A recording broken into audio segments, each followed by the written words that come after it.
Hello friends.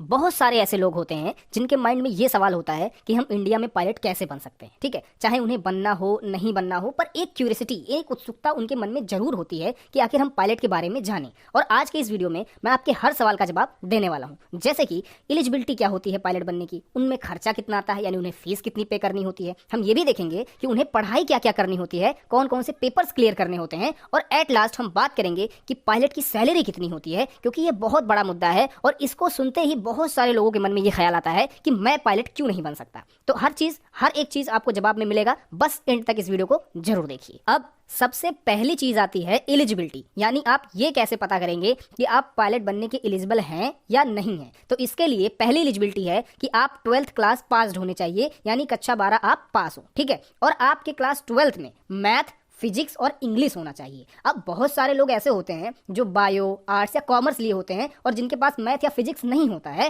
तो ऐसे conditions में वो क्या करें? ऐसे कंडीशंस में आप NIOS यानी national institutes of open schooling का सहारा ले सकते हैं, जहां पर आप दोबारा से 12th कर सकते हैं। यहां पर आपको कॉलेज जाने की कोई जरूरत नहीं होती है, आप किसी भी दिन अप्लाई कर सकते हैं और जल्दी ही आपका नंबर आ जाता है। वहां जाकर के आप पेपर दीजिए, विद इन 1 से 2 मंथ के अंदर आप यहां पर क्लियर कर सकते हैं और उसके बाद आप फिजिक्स, मैथ और इंग्लिश के साथ इसको अप्लाई कर सकते हैं। आप पायलट बनने की एलिजिबिलिटी क्राइटेरिया को पूरी कर सकते हैं। अब खास बात यह होती है कि आपके ये तीनों सब्जेक्ट यानी कि फिजिक्स, मैथ्स और इंग्लिश में 55% से अबव मार्क्स होने चाहिए। अब ये बहुत जरूरी नहीं होता है, जैसे कि अलग अलग फ्लाइंग स्कूल होते हैं जहां पर पायलट्स को ट्रेनिंग दी जाती है, कहीं कहीं पर ये क्राइटेरिया कम भी होता है। बट अगर आप 55% से अबव मार्क्स रखते हैं तो आपके लिए बहुत ज्यादा बेनिफिशियल हो सकता है। फिर बात आती है, आप मेडिकली फिट होने चाहिए, यानी आपको किसी तरह का डिफेक्ट नहीं होना चाहिए, जैसे कि आप फिजिकली डिसेबल्ड ना हो, आपको किसी भी तरह का कलर ब्लाइंडनेस ना हो। कलर ब्लाइंडनेस का मतलब ये होता है कि आप अलग अलग कलर्स को अलग अलग सेपरेटली पहचान सको। ऐसा ना हो कि आप 2 कलर ऐसे हैं जिनको आप पहचान नहीं पा रहे हैं। ठीक है,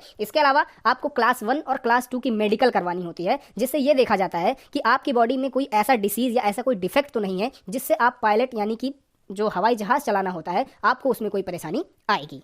अब आप 12th पास हो गए, आप मेडिकली फिट हो गए, उसके बाद आप जाकर के किसी भी फ्लाइंग स्कूल में, इंडिया में बहुत ढेर सारे फ्लाइंग स्कूल हैं, किसी में भी जाकर अपना एडमिशन ले सकते हैं। जैसे ही आप फ्लाइंग स्कूल में जाते हैं वो आपको DGCA से रजिस्टर्ड करा देते हैं, यानी कि आपके 10th, 12th और अदर डॉक्यूमेंट्स जो होते हैं उनका वेरिफिकेशन कराया जाता है और उसके बाद DGCA यानी director general of civil aviation आपको आपका एक कंप्यूटर नंबर जनरेट करके देता है, जो आपका रेफरेंस नंबर होता है और पूरी लाइफ आपके साथ रहता है। आपको इसी के साथ साथ यानी फ्लाइंग स्कूल में रहते हुए आपको CPL यानी जो कॉमर्शियल पायलट लाइसेंस होता है उसके मिलने से पहले आपको DGCA के 5 पेपर्स क्लियर करने होते हैं, जैसे कि मेट्रोलॉजी यानी आपको मौसम के बारे में सारी जानकारी यहाँ पर सिखाई जाती है। दूसरा होता है एयर रेगुलेशन, यानी कि आपके सिविल एविएशन में जितने भी रूल्स रेगुलेशन होते हैं जिन्हें आपको फॉलो करना होता है वो सारी चीजें यहाँ पर सिखाई जाती हैं। तीसरा होता है एयर नेविगेशन, यानी हवा में आप जब एक जगह से दूसरी जगह तक जाते हैं तो विद इन लिमिट्स रहते हुए आप कैसे कैसे चीज़ों को फॉलो करेंगे और क्या क्या तरीके होते हैं एक जगह से दूसरी जगह नेविगेट करने के। चौथा होता है एयरक्राफ्ट टेक्निकल जनरल, यानी कि जिस एयरक्राफ्ट को आप फ्लाई कर रहे हैं उसके बारे में टेक्निकल नॉलेज इस पेपर में आपको दिया जाता है। और पांचवा होता है रेडियो टेलीफोनी, जिसमें आपको ये सिखाया जाता है कि आप ATC से कैसे बात कर सकते हैं रेडियो पर। ठीक है, तो ये 5 पेपर्स होते हैं जो आपको क्लियर करने होते हैं और जैसे ही आप किसी भी फ्लाइंग स्कूल में एडमिशन ले लेते हैं आपकी ट्रेनिंग जो है वो स्टार्ट कर दी जाती है। अब जैसे ही आप किसी भी फ्लाइंग स्कूल में एडमिशन लेते हैं वो आपको एक लाइसेंस इशू करते हैं जिसे कहते हैं SPL यानी स्टूडेंट पायलट लाइसेंस। इसका मतलब ये होता है कि अब आप एयरक्राफ्ट की कॉकपिट में बैठकर उसे उड़ा सकते हैं अपने इंस्ट्रक्टर के साथ। धीरे धीरे करके वो इंस्ट्रक्टर आपको क्या करता है, लैंडिंग करना, टेक ऑफ करना, उसके अलावा क्लाइंब डिसेंट करना, आपको लेवल फ्लाइट, सारी इमरजेंसी कंडीशन, ये चीजें धीरे धीरे सिखाना स्टार्ट कर देता है। और जब उसे ऐसा लगता है कि ये स्टूडेंट एलिजिबल हो चुका है तो वो आपको सोलो यानी अकेले ही एयरक्राफ्ट को उड़ाने की परमिशन दे देते हैं। इस तरह से जब आपके 200 घंटे यानी 200 आवर्स की ट्रेनिंग कंप्लीट हो जाती है उसके बाद आप DGCA में ऑनलाइन या ऑफलाइन अपने CPL यानी कॉमर्शियल पायलट लाइसेंस के लिए आवेदन कर सकते हैं, यानी रिक्वेस्ट कर सकते हैं। अब आपके रिक्वेस्ट के बाद DGCA हर चीज को वेरीफाई करता है कि क्या आपने सारी ट्रेनिंग कंप्लीट कर ली है या नहीं कर ली है। जैसे ही सारी चीजें वेरीफाई हो जाती हैं कुछ ही दिनों के अंदर आपका कॉमर्शियल पायलट लाइसेंस यानी CPL इशू कर दिया जाता है। अब इसके आगे बात आती है कि आपकी फीस कितनी लगती है, यानी आपको कितना खर्चा लगभग उठाना पड़ता है। तो ये 200 घंटे की जो ट्रेनिंग होती है ये इंडिया में बहुत ढेर सारे अलग अलग स्कूलों में कराई जाती है और अलग अलग एयरक्राफ्ट पर कराई जाती है। बट एक एवरेज फीस जो होती है वो 25 लाख से लेकर के 30 लाख के बीच में होता है, जो आपको ये 200 घंटे की ट्रेनिंग में देना होता है।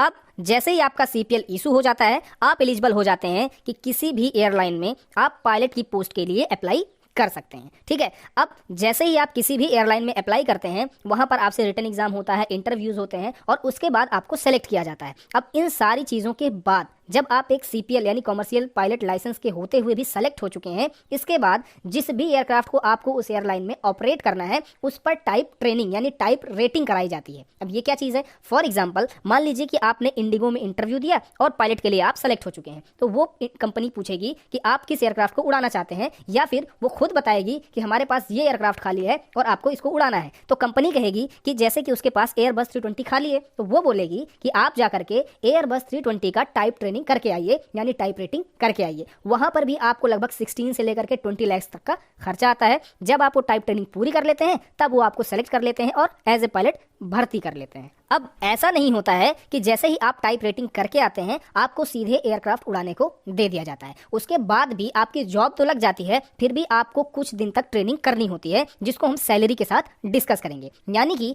जैसे ही आप अप्लाई करते हैं पायलट की पोस्ट के लिए और आपको सेलेक्ट किया जाता है, उसके बाद आप बनते हैं जूनियर फर्स्ट ऑफिसर। यानी कि आप पायलट को पायलट से भी नीचे होते हैं और आपको कॉकपिट में बैठकर सिर्फ चीज़ों को ऑब्जर्व करना होता है, देखना होता है कि पायलट और को पायलट क्या चीज़ कर रहे हैं। और जूनियर फर्स्ट ऑफिसर की जो सैलरी होती है वो 75,000 से लेकर के 1 लाख पर मंथ तक होती है। 5 से 6 महीने इसी तरह आपको सारी चीजें ऑब्जर्व करनी होती हैं। उसके बाद आप प्रमोट होकर के बन जाते हैं फर्स्ट ऑफिसर, यानी जिसको को पायलट कहते हैं। और जैसे ही आप फर्स्ट ऑफिसर बनते हैं, आपकी सैलरी 1.5 लाख से लेकर के 3 लाख पर मंथ तक हो जाती है। ठीक है, और अब आप को पायलट के रूप में पायलट के साथ बैठना स्टार्ट कर देते हैं। अब जैसे ही आप बहुत अच्छा परफॉर्म करने लग जाते हैं एज ए फर्स्ट ऑफिसर, आपको सीनियर फर्स्ट ऑफिसर बना दिया जाता है और आपकी सैलरी 3.5 लाख से 4,25,000 तक बढ़ा दी जाती है पर मंथ।